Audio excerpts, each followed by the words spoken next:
ঐকমত্য কমিশনে যদি একটা সিদ্ধান্ত আসে, এটা তো আমি কিছু বাধা দিতে পারবো না। এটা তো বিভিন্ন রাজনৈতিক দলের সাথে সরকার আলোচনা করবে, ওখানে একটা ঐকমত্য পজিশনে তারা যদি সব দল যদি একটা চায়, সেটা তো অন্য বিষয়, সেটা অন্য বিষয়। এবং যেখানে আমাদের সুযোগ থাকবে কথা বলার, আমরা ইলেকশন কমিশনের পক্ষ থেকে, ইসির পক্ষ থেকে আমরা আমাদের মতামত তুলে দেবো।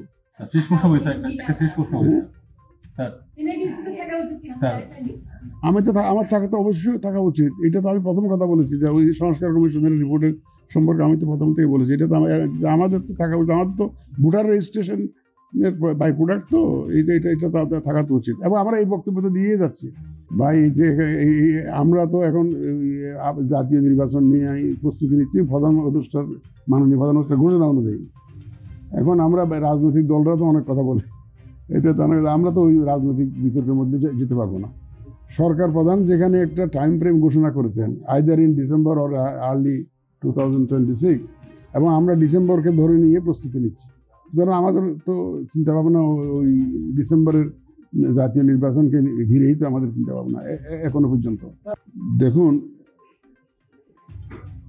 এটা ইসির অধীন থেকে নিয়ে যাবে এরকম সিদ্ধান্ত হয়েছে বলে আমার কোনো জানা নেই। আসলে গত কালকে একটা প্রাথমিক একটা মিটিং ওনারা সভা একটা ডেকেছিলেন, ক্যাবিনেট ডিভিশনে বোধহয় ডেকেছিলেন। ওনারা সরকারের বোধহয় চিন্তা যে সব ধরনের সেবা এক জায়গা থেকে দেওয়া যায় কিনা, সেরকম একটা বোধহয় চিন্তা থেকে বোধহয় এই ধরনের একটা উদ্যোগ নেওয়া হয়েছে।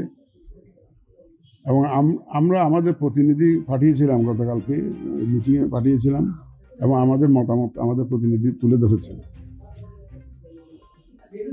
তবে আমি নিশ্চিত যে আমার ধারণা সরকার নির্বাচন কমিশনের সাথে আলোচনা না করে কোনো এ ধরনের একটা মেজর সিদ্ধান্ত নেবে না বলে আমার বিশ্বাস। কারণ এটাকে ভোটার তালিকা হালনাগাদের কার্যক্রম চলছে, সামনে একটা জাতীয় নির্বাচন আছে, বাস্তব বিষয়াদি সব বিবেচনা করে সরকারের একটা সিদ্ধান্ত নেবে, এটা আমি ধারণা করতে পারি সবাই। এবং সর্বোপরি আমরা আমাদের মতামত অলরেডি আমাদের প্রতিনিধির মাধ্যমে সবাই জানিয়েছি। প্রাথমিক সভা, এটা একটা মিনিটটা এখনো পাই নাই, গতকালকে মিটিং হয়েছে, তো এখন মিটিংয়ের মিনিটটা পেলে আমরা বুঝতে পারবো যে তাদের চিন্তা ভাবনা কি, এটা বুঝতে পারবো। আশা করি আমাদের মতামত আমরা লিখিতভাবে জানাবো সরকারকে আমাদের এই বিষয়ে, এবং হয়তো সরকারের সুচিন্তিত সিদ্ধান্ত আসবে বলে আমরা বিশ্বাস করি।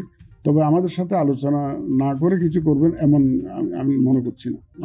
যদি ইসি থেকে এনআইডি চলে যায়, কি সমস্যা হবে? ভোটার তালিকা বা ভোটে কোনো সমস্যা হবে?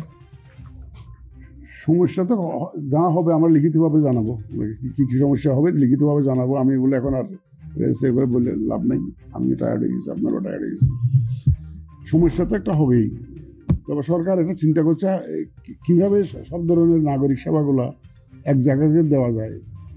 আমি শুনেছিলাম যে একটা কর্তৃপক্ষের মতো করে একটা এনটিটি একটা করে ইলেকশন কমিশনের অধীনে থাকবে, এরকম একটা চিন্তা আমি শুনেছিলাম, যেটা কারণ আমি তো আর উপদেষ্টা পরিষদের সবাই থাকি না, আমি সরাসরি শুনি নাই।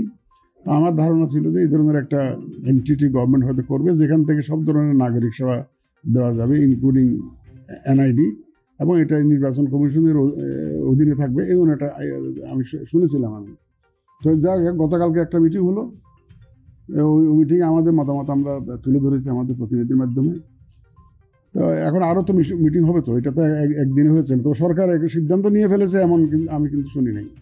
এনআইডিটা নিয়ে যাচ্ছিল কিন্তু স্বরাষ্ট্র মন্ত্রণালয়, এটা আইনি করে ফেলেছিল, আপনারা দেখেছেন, এফেক্ট দেয় নাই আর কি। তো আমরা সেটা সরকারকে বোঝাতে সক্ষম হয়েছি, এটা সঠিক হবে না, সিদ্ধান্তটা সঠিক হবে না, এটা স্বরাষ্ট্র মন্ত্রণালয়ে যাওয়াটা সঠিক হবে না, এটা তারা মেনে নিয়েছে। তবে তারা চিন্তা করেছে যে একটা জায়গা থেকে যদি এনআইডির সাথে আরও যদি অন্যান্য সেবাগুলো দেওয়া যায়, সেরকম একটা চিন্তা সরকারের হয়তো আছে। এবং how best to do it, এটাও একটা চিন্তার ব্যাপার আছে, তো যে কীভাবে এই কাজটা করা যেতে পারে। এখন এটা এমন না যে শুধু এনআইডিটা আমাদের থেকে নিয়ে গেলো আর সব কিছু হয়ে গেলো, এমন তো না, এমন হওয়া উচিতও না, এবং এমন কিছু হবে বলে আমি অন্তত মনে করছি না।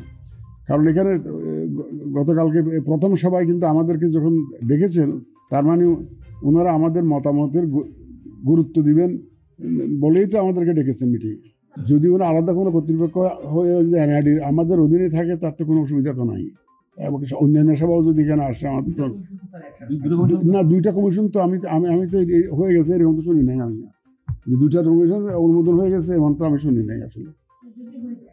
না, এটা যদির উপরে তো কমেন্ট করা যায় না এখন।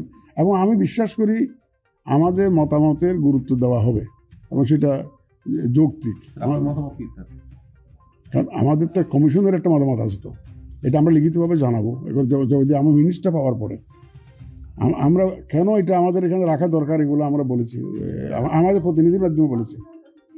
যে কোনো এটা একটা বড় সিদ্ধান্ত, এটা বেশ বড় সিদ্ধান্ত একটা নিতে হবে সরকারকে।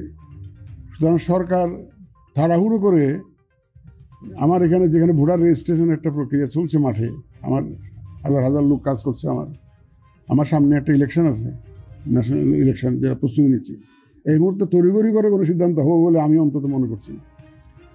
সুতরাং আমাদের যখন আরও তো মিটিং টিটিং হবে, আমাদের লোকজন তো যাবে, আমাদের বক্তব্য আমরা তুলে ধরবো ওখানে, আবার লিখিতভাবে আমরা জানাবো। কারণ সময়টা অত্যন্ত ক্রিটিক্যাল তো এই ধরনের একটা সিদ্ধান্ত সরকার হয়তো ওইভাবে নেবেন না। কিন্তু এবং আপনারা যে বলছেন যে খসড়া অনুমোদন হয়ে গেছে এরকম আলোচনা, আমি তো বললাম তো আলোচনা তো আমাদের অফিসারকে ডেকেছে, তো আমাদের তো প্রতিনিধিকে ডেকেছে, তো ওটা আমাদেরকে ইগনোর করে নি তো। এবং আমাকে যখন ডেকেছে আমরা আমাদের মতামত প্রতিনিধির মাধ্যমে সবাই জানিয়ে দিয়েছি। এবং আমাদের যে অফিসার গিয়েছিলেন উনিও রিকোয়েস্ট করেছেন যে যাতে আমাদের মতামতটা যাতে সঠিকভাবে মিনিটসে রিফ্লেক্টেড হয়। তারপরে আরও যখন মিনিটসটা পাবো আমরা দেখবো তো কি রেখেছে, তখন আমরা লিখিতভাবে আমাদের মতামত